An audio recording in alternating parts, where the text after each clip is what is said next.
Okay, welcome back mga scalper. Another technical analysis for BTC. And wag na nga natin patagalin pa.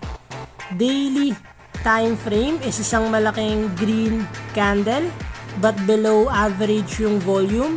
Currently, nagpo-form ng morning star itong BTC. Silipin pa natin yung possible scenario sa lower time frame.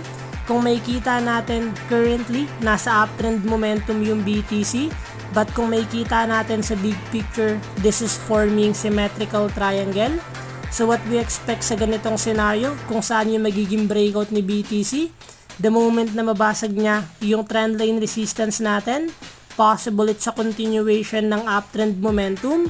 And the moment na mabasag niya yung trendline support natin sa lower time frame, magkaroon tayo ng sign of weakness sa buyer's momentum.